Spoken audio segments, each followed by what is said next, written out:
Hello guys, இன்னைக்கு டே 3 of 10 days 10 framework challenge.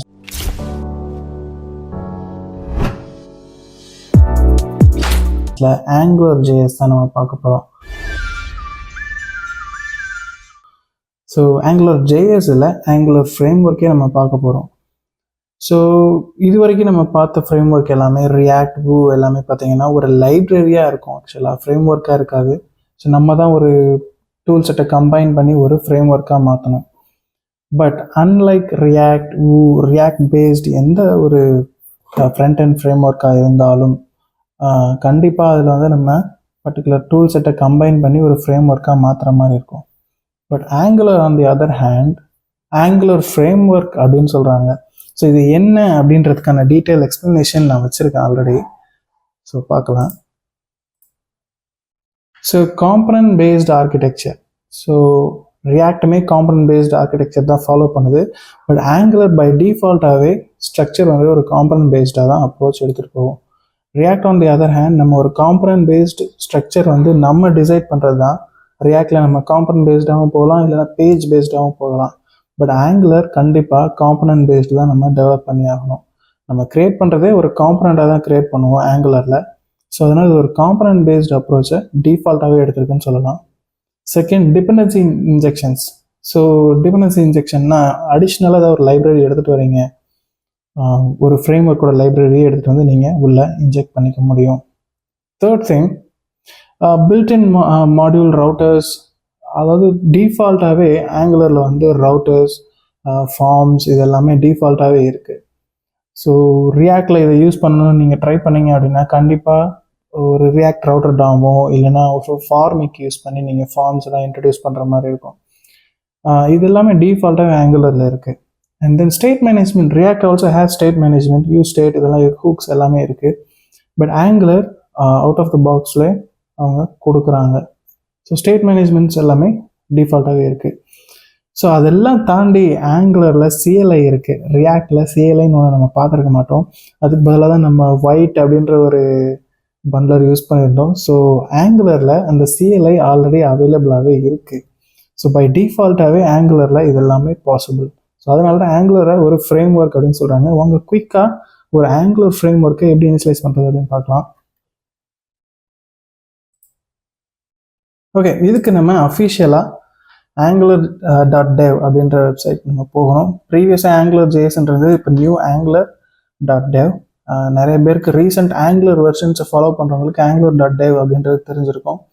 எப்படி ரியாக்டுக்கு react.dev அப்படின்றது வந்ததோ அதே மாதிரி ஆங்குலருக்கும் angular.dev அப்படின்னு இன்ட்ரடியூஸ் பண்ணியிருக்காங்க. ஸோ இதில் ஸ்க்ரால் பண்ணி பார்க்கலாம்.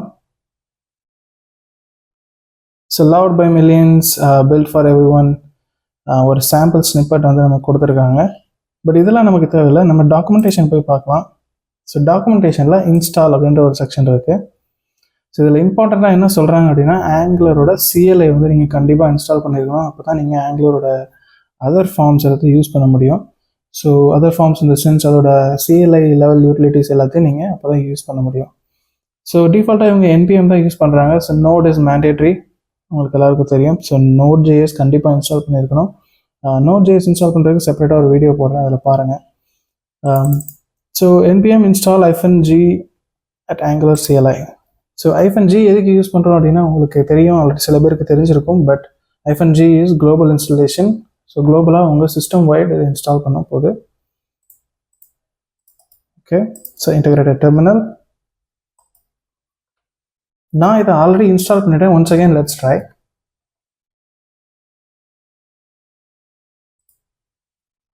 ஓகே, ஸோ அது இன்ஸ்டால் ஆகிட்டு இருக்கும் போது நெக்ஸ்ட் ஸ்டெப் நம்ம என்னென்னு பார்க்கலாம். ஸோ இவங்க ng அப்படின்ற ஒரு மாடியூலை தான் அவங்க யூஸ் பண்ணுறாங்க. ஸோ ng மாடியூல்ஸ் வந்து நிறைய இடத்துல யூஸ் பண்ணுவோம், அப்ளிகேஷன் உள்ளேயும் நம்ம யூஸ் பண்ணுவோம். பட் கமாண்ட் லைன்லேயுமே நம்ம ng அப்படின்ற ஒரு மாடியூல் தான் யூஸ் பண்ணுறாங்க. It is similarly how we use npm. So npm வந்து எப்படி யூஸ் பண்ணுவோம், npm npx executable form of npm. So same way ng அப்படின்ற மாடியூலை அவங்க யூஸ் பண்ணுறாங்க. அண்ட் தென் சின்டாக்ஸ் என்ன அப்படின்னு பார்த்தீங்கன்னா ng new and then project name. So நம்மளும் அதே மாதிரி நம்மளோட ப்ராஜெக்டை க்ரியேட் பண்ணிக்கலாம். So ng new Angular D3. Okay, so similarly white என்ன பண்ணுச்சோ அதே மாதிரி தான் இதுவும் ஒரு பேக்கேஜாக ஒரு பண்ட்லராக வந்து ஆக்ட் ஆக போகுது. ஸோ இதில் டிஃபால்ட்டாக ஒரு பாய்லர் பிளேட் நமக்கு கிடைக்க போகுது.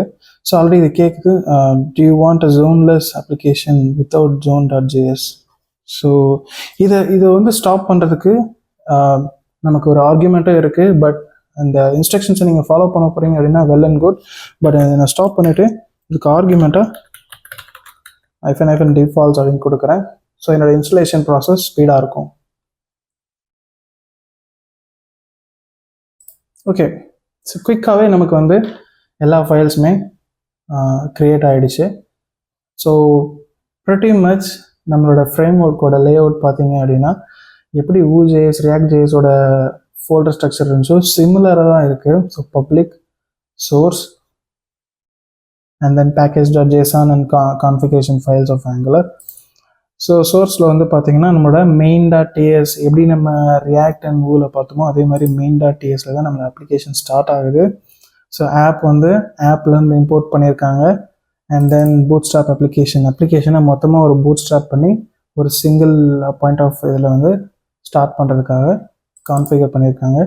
If at all it fails then catch பண்ணி ஒரு எரரும் நமக்கு த்ரோ பண்ணுது. Okay, so app from app/app. So ஆப்குள்ளே ஆப் இருக்குது. ஸோ app.ts தான் Angular அப்படின்னாலே TypeScript தான். So app.ts TypeScript. ஸோ இந்த app.tsல கிளாஸ் ஆப் வந்து எக்ஸ்போர்ட் பண்ணியிருக்காங்க. So obviously Angular is mostly into class based components. So class வந்து எக்ஸ்போர்ட் பண்ணியிருக்காங்க. ஸோ இந்த கிளாஸில் ஒரு ரீட் ஒன்லி ஃபங்க்ஷன் டைப் சொல்லலாம். So title and then signal அப்படின்னு ஒன்று கொடுத்துருக்குறாங்க. ஸோ இந்த சிக்னல் அப்படின்றது என்ன அப்படின்னா நம்ம ரியாக்டில் யூஸ் பண்ணுற ஹுக்ஸ் மாதிரி யூஸ் ஸ்டேட், யூஸ் எஃபெக்ட் இந்த மாதிரி ஆங்குலரில் சிக்னல் அப்படின்னு யூஸ் பண்ணுறாங்க. So Angular way of saying it as hooks. So ரியாக்டில் எப்படி ஹுக்ஸோ அதே மாதிரி ஆங்குலரில் சிக்னல்ஸ். ஓகே, ஸோ ஒரு காம்பனண்ட் எப்படி கிரியேட் பண்ணணும் அப்படின்ற ஸ்ட்ரக்சர் நமக்கு டிஃபால்ட்டாகவே இருக்குது. ஓகே, ஸோ இந்த ஆப் அப்படின்ற ஃபோல்டரில் நமக்கு நிறைய ஃபைல்ஸ் இருக்குது, ஒன்று ஒன்றா பார்க்கலாம். ஸோ இந்த app.ts அப்படின்றது தான் நம்மளோட main JavaScript file, TypeScript file. So app.html அப்படின்றது தான் நம்மளோட ஆக்சுவல் டெம்ப்ளேட் ஃபைல். ஸோ இந்த டெம்ப்ளேட்க்கு ஒரு டைப்ஸ்கிரிப்ட் அண்ட் தென் அது கூட வந்து பார்த்திங்கன்னா ஒரு testing based file and then CSS file. Obviously நமக்கு டிசைனுக்கு சிஎஸ்எஸ் வேணும். அண்ட் தென் என்டையராக ஆப்போட கான்ஃபிகரேஷனுக்காக app.config.ts அப்படின்ற ஒரு ஃபைல் வந்து கொடுத்துருக்குறாங்க. இங்கே தான் நம்மளோட router configuration and then packaging configuration எல்லாமே இங்கே தான் வரப்போகுது. ஸோ டிஃபால்ட்டாக நம்மளுக்கு ஒரு ரவுட்டரோட ப்ரொவைடர் கான்ஃபிகரேஷனும் இங்கே ரவுட்ஸில் கொடுத்துருக்குறாங்க. அண்ட் தென் app.routes அப்படின்ற ஒரு ஃபைல் இருக்குது. ஸோ இந்த இடத்துல நம்மளோட ரவுட்ஸ் எல்லாம் நம்மளால டிஃபைன் பண்ண முடியும். ஓகே, ஸோ குயிக்காக பப்ளிக்கில் பார்த்தீங்கன்னா ஒரு favicon கொடுத்துருக்குறாங்க. ஆப்வியஸ்லி எல்லா அசட்ஸுமே இந்த பப்ளிக்கில் தான் போக போகுது. அண்ட் தென் index.html சேம் ரியாக்டில் எப்படி ரூட் HTML இருக்குமோ அதே மாதிரி index.html இருக்குது. அண்ட் தென் இதில் மெயினாக வந்து பார்த்தீங்கன்னா app-root ஒரு வெப் காம்பனண்ட்டாக இதில் ரெண்டர் பண்ணுறாங்க. ஸோ வெப் காம்பனன்ட்ஸ் பற்றி நீங்கள் எக்ஸ்ப்ளோர் பண்ணுவீங்கன்னா உங்களுக்கு தெரியும். ஸோ ஆங்குலர்லையுமே இதே மாதிரி வெப் காம்பனன்ட்ஸ் மாதிரி காம்பனண்ட்டை ரெண்டர் பண்ணுறாங்க. ஸோ app-root அப்படின்றது ரெண்டர் பண்ணுறாங்க. ஸோ இந்த ரூட் வந்து நமக்கு மெயினாக ஆப்லேருந்து வருது. ஓகே, ஸோ இதில் நம்ம அப்ளிகேஷனை ரன் பண்ணி ஃபஸ்ட்டு பார்க்கலாம். So cd Angular day3. So ng எப்படி ng மாடியூல் நம்ம யூஸ் பண்ணுறோமோ அதே மாதிரி தான் இங்கே ng serve அப்படின்றத யூஸ் பண்ணுறாங்க.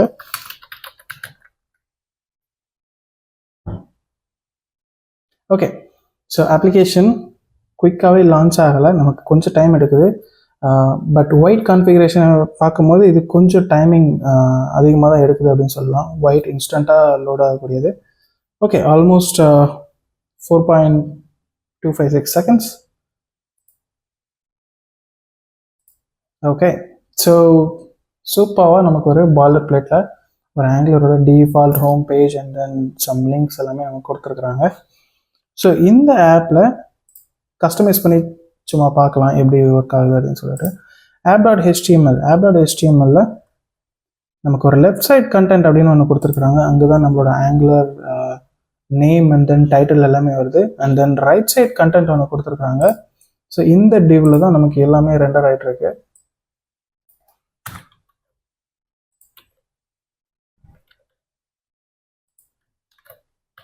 ஓகே, ஸோ ரைட் சைடில் இருக்கிறத குயிக்காக நம்ம ரிமூவ் பண்ணியாச்சு. ஸோ எதுவுமே இல்லை. ஒன்ஸ் அகெயின் கீழே முக்கியமான ஒரு இம்பார்ட்டண்ட்டான ஒரு விஷயம் கொடுத்துருக்குறாங்க. ஸோ ரவுட்டர் அவுட்லெட் அப்படின்றது. இந்த ரவுட்டர் அவுட்லெட் அப்படின்னா majority of developers coming from React அவங்களுக்கு தெரியும் கண்டிப்பாக ரவுட்டர் அவுட்லெட்னா என்ன அப்படின்ட்டு. இந்த அவுட்லெட் நம்மக்கிட்ட என்ன ரவுட்ஸில் அவைலபிளாக இருக்கோ அது எல்லாத்தையுமே வந்து இங்கே டிஸ்பிளே பண்ணும். So for example to do அப்படின்ற ஒரு லிஸ்ட் ரவுட்டுக்கு போகிறோம் அப்படின்னா அந்த ரவுட்டில் இருக்க கண்டென்ட்டை இங்கே ஒரு பாய்லர் பிளேட்டாக நம்ம பிளேஸ் பண்ணுறோம், ஒரு டெம்ப்ளேட்டாக பிளேஸ் பண்ணுறோம். ஸோ இந்த ரவுட்டர் அவுட்லெட் பை டிஃபால்ட்டாக அந்த பர்டிகுலர் ரவுட்கான HTML ஃபைலை ஆட்டோமேட்டிக்காக ரெண்டர் பண்ணும். ஸோ சிங்கிள் பேஜ் அப்ளிகேஷனில் லெஃப்ட் சைடில் ஸ்டாட்டிக் கண்டென்ட், ரைட் சைடில் டைனமிக் கண்டென்ட்டாக இருக்குது அப்படின்னா URLக்கு ஏற்ற மாதிரி சேஞ்ச் ஆகிட்டே இருக்கும். இது டீட்டெயிலாக ஒர்க்கிங் ப்ராசஸை இப்போது ஒரு எக்ஸாம்பிளில் பார்க்கலாம்.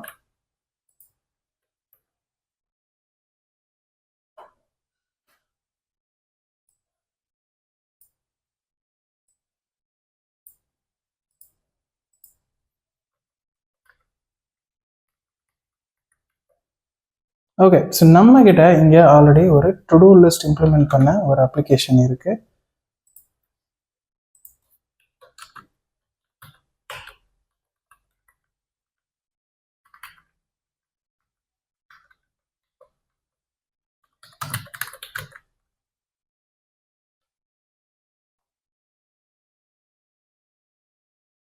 ஓகே, ஸோ அப்ளிகேஷன் ஓப்பன் ஆயிடுச்சு.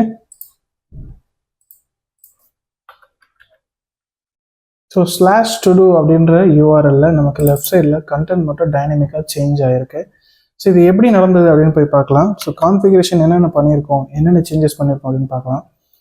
ஸோ ஆப்குள்ளே app.routes அப்படின்ற ஒரு ஃபோல்டருக்குள்ளே நம்ம ரவுட்டுக்கான டெஃபினேஷன் நம்ம கொடுத்துருக்குறோம். அதாவது ஸ்லாஷ் டு டூ அப்படின்றது என்னோட ரவுட்டாக இருந்துச்சு அப்படின்னா டு டூ ஐட்டம் என்னோட காம்பனண்ட், அண்ட் தென் அந்த காம்பனண்ட்கான title to do item list. Right, so இப்போ காம்பனன்ட்ஸ்குள்ளே நமக்கு டு டூ ஐட்டம் அப்படின்ற ஒரு ஃபோல்டர் இருக்குது. இந்த ஃபோல்டரில் நமக்கு ஒரு டைப்ஸ்கிரிப்ட் ஃபைல், ஒரு HTML ஃபைல், அண்ட் தென் அதுக்கான testing and then as well as CSS ஃபைலுமே இருக்குது. ஸோ இந்த டைப்ஸ்கிரிப்ட் ஃபைலில் என்ன இருக்குன்னு பார்க்கலாம்.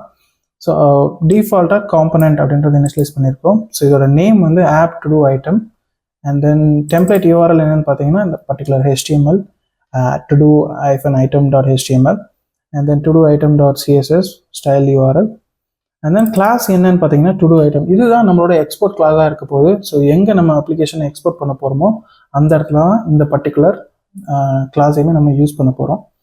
ஸோ எந்த இடத்துல இம்போர்ட் பண்ண போகிறோமோ அந்த இடத்துல இந்த கிளாஸ் நேமை நம்ம யூஸ் பண்ண போகிறோம். ஸோ இதுக்குமே ஒரு read only file, read only variable title signal ஃபங்க்ஷனுக்கு அசைன் பண்ணியிருக்கிறோம். அண்ட் தென் ஐட்டம்ஸ் ஒரு டிஃபால்ட் ஐட்டம் லிஸ்ட் வந்து இனிஷியலைஸ் பண்ணியிருக்கிறோம் ஒரு array. And then add item அப்படின்ற ஒரு ஃபங்க்ஷன் இருக்குது. ஸோ அதுக்கு வந்து ஒரு நியூ ஆர்குமெண்ட் பாஸ் பண்ணி ஐட்டம்ஸில் புஷ் பண்ண போகிறோம். ஓகே, ஸோ HTML ஃபைல் எப்படி இருக்குன்னு பார்க்கலாம். ஸோ டிஃபால்ட்டாக நம்மளோட டைட்டில் ரெண்டர் பண்ணுறதுக்காக ஒரு லேபிளில் டைட்டில் எப்படி டெம்ப்ளேட் லெட்டர் மாதிரி கால் பண்ணியிருக்கோம். அண்ட் தென் நியூ இன்புட் அப்படின்றத இன்புட்க்கு அசைன் பண்ணி வேரியபிளை ரெஃபரன்ஸ் பண்ணியிருக்கிறோம். ஸோ இந்த வேரியபிள்குள்ளே இந்த இன்புட்குள்ளே என்ன ரெஃபரன்ஸ் இருக்கோ அந்த ரெஃபரன்ஸோட வேல்யூவை நம்ம டிஃபால்ட்டாகவே எடுத்துக்க முடியும். அது ஒரு ஃபங்க்ஷன்னாலும் சரி, இல்லைனா ஒரு ஆர்குமெண்ட்டாக இருந்தாலும் சரி, நம்மளால் டிஃபால்ட்டாக எடுத்துக்க முடியும். ஸோ அப்படி தான் நம்மளோட கீ என்டரில் நியூ இன்புட் டாட் வேல்யூ அப்படின்றதை எடுத்துருக்குறோம். அண்ட் தென் ஆன் பட்டன் கிளிக்லேயுமே ஆட் ஐட்டம்க்கு new item input dot value அப்படின்றத நம்ம பாஸ் பண்ணியிருக்கோம். அண்ட் தென் கீழே வந்து பார்த்தீங்கன்னா @for அப்படின்ற ப்ராப்பர்ட்டி யூஸ் பண்ணியிருக்கோம். டிஃபால்ட்டாக ஆங்குலரில் ஐட்ரேஷனுக்கு @for அப்படின்ற ஒரு ப்ராப்பர்ட்டி இருக்குது. அந்த ஃபங்க்ஷனை நம்ம டைரெக்டாக யூஸ் பண்ணியிருக்கோம். So for item of items track item and then the item name, that's it. Suppose இந்த ஃபார் எம்டியாக இருந்துச்சு அப்படின்னா there are no items அப்படின்றத லிஸ்ட் பண்ணியிருக்கோம். ஓகே, ஸோ UI இப்போ பார்க்கலாம். ஸோ லேர்ன் ஆங்குலர் அப்படின்றது டிஃபால்ட்டாகவே இருக்குது. And then so Angular React Svelte so list வந்து இப்படி ஆட் பண்ணிகிட்டே போகலாம். ஸோ நம்மளோட ஸ்டேட்டும் அதுக்கேற்ற மாதிரி கரெக்டாக மேனேஜ் ஆகுது. ஓவராலாக ஒரு ப்ரீடிஃபைன்டு அப்ரோச்சாக இருக்குது அப்படின்னு சொல்லலாம். அதாவது இப்படி தான் இருக்கணும், இதுதான் ஸ்ட்ரக்சர், இதுதான் ரூல்ஸ், இப்படி தான் நம்ம டிஃபைன் பண்ணணும் அப்படின்ற மாதிரி ஒரு அப்ரோச்சாக இருக்குதுன்னு சொல்லலாம்.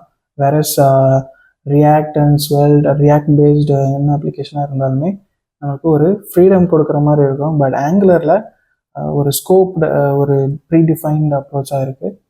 ஸோ இதுதான் ஆங்குலர் ஜேஎஸோட ஒரு ஓவர் வியூ. உங்களுக்கு இந்த வீடியோ பிடிச்சிருந்தா லைக் அண்ட் ஷேர் பண்ணுங்கள்.